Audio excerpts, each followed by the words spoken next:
শ্রুতিসুধা চ্যানেলে আপনাদের স্বাগত জানাই। আজকের গল্প বিড়াল, লেখক বঙ্কিমচন্দ্র চট্টোপাধ্যায়। আমি শয়নগৃহে চারপায়ের উপর বসিয়া হুঁকা হাতে ঝিমাইতেছিলাম।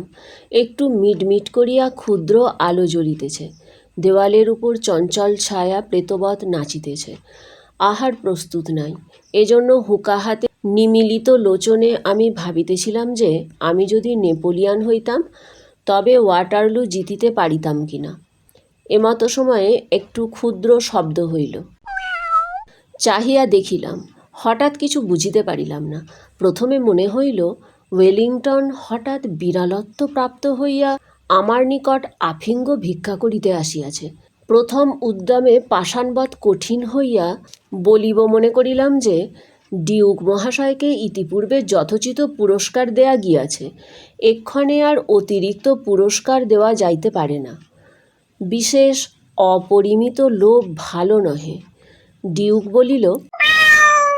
তখন চক্ষু চাহিয়া ভালো করিয়া দেখিলাম যে ওয়েলিংটন নহে, একটি ক্ষুদ্র মার্জার প্রসন্ন আমার জন্য যে দুগ্ধ রাখিয়া গিয়াছিল তাহা নিঃশেষ করিয়া উদরসাৎ করিয়াছে।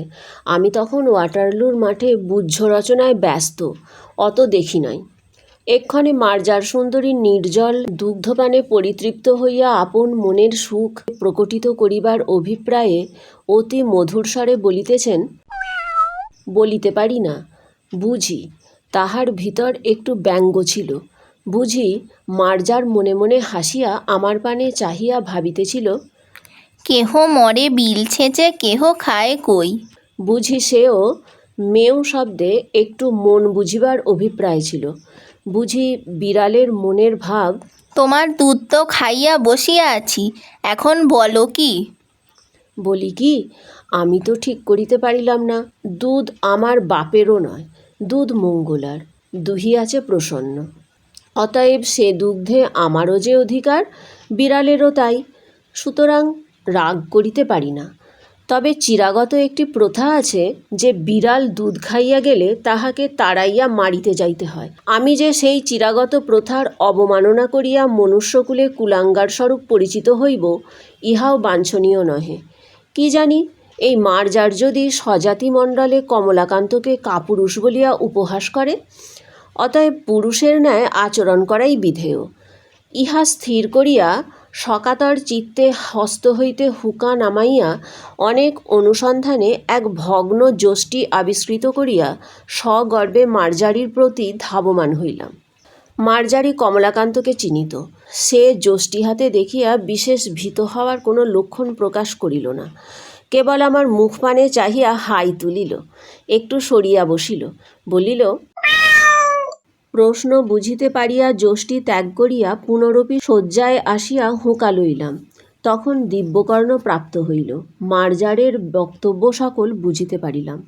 বুঝিলাম যে বিড়াল বলিতেছে, মারপিট কেন, স্থির হইয়া হুঁকা হাতে করিয়া একটু বিচার করিয়া দেখো দেখি, এ সংসারের ক্ষীর স্বর দুগ্ধ দধি মৎস্য মাংস সকলই তোমরা খাইবে, আমরা কিছু পাইব না কেন?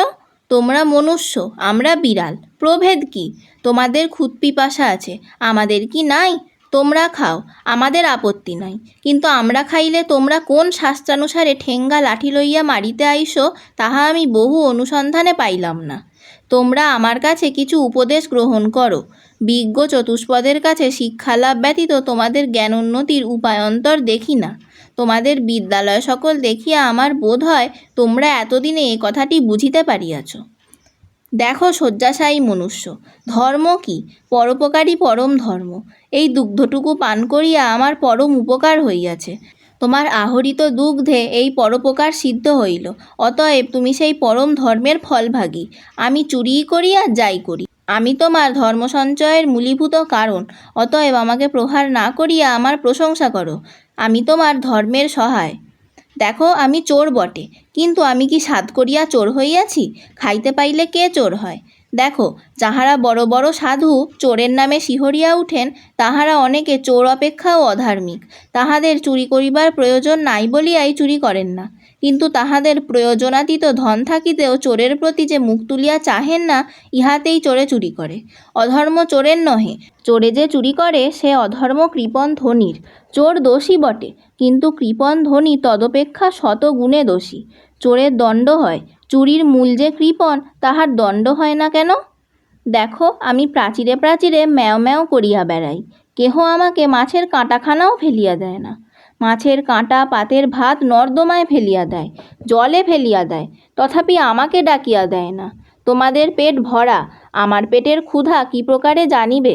হায়, দরিদ্রের জন্য ব্যথিত হইলে তোমাদের কি কিছু অগৌরব আছে?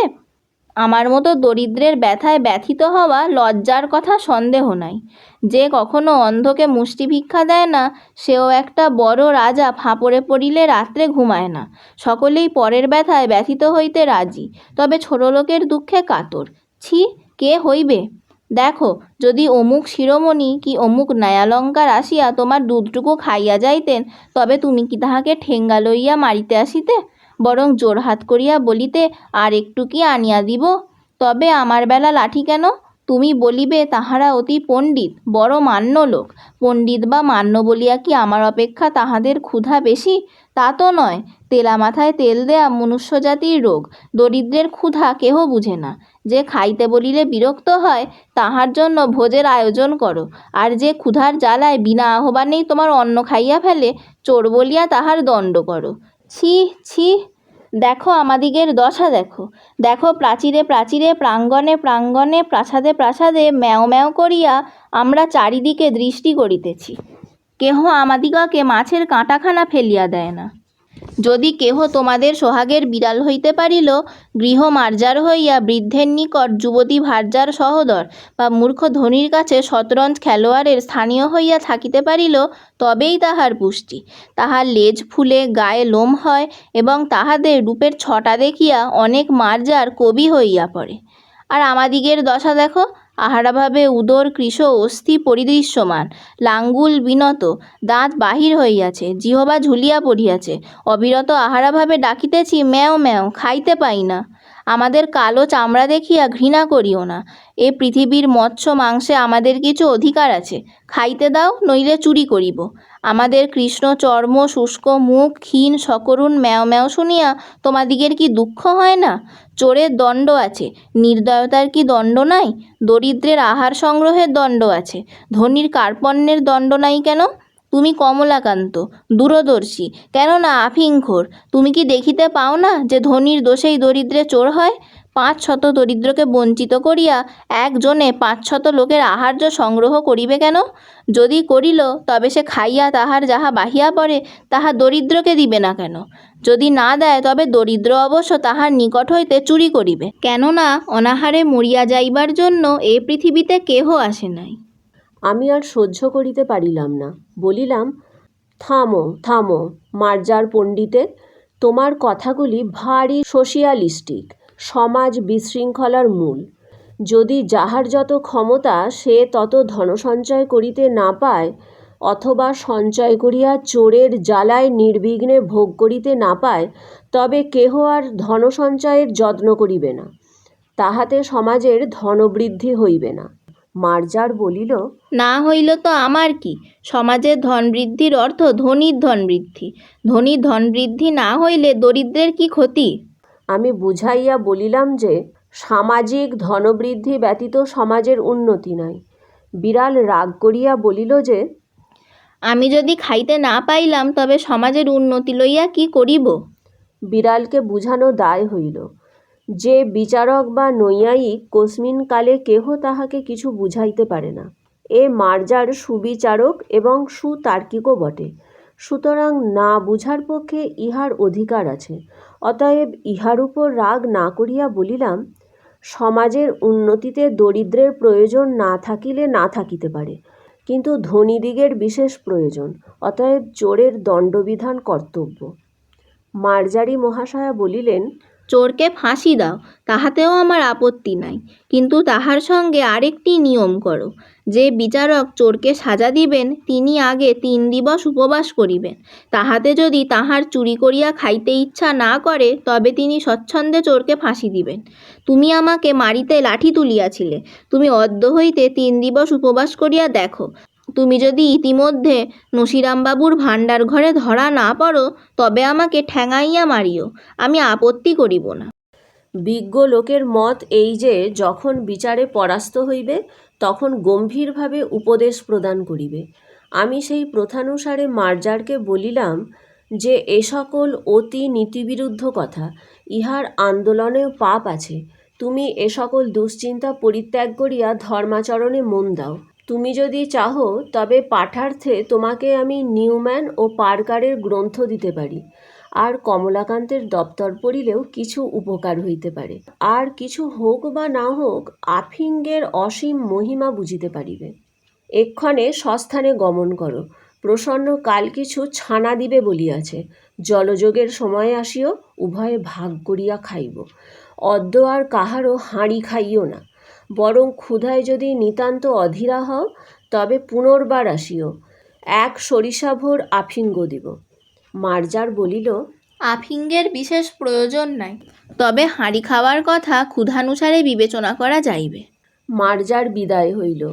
একটি পতিত আত্মাকে অন্ধকার হইতে আলোকে আনিয়াছি ভাবিয়া কমলাকান্তের বড় আনন্দ হইল।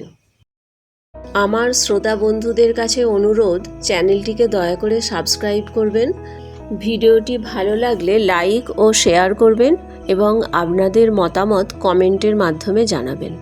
ধন্যবাদ।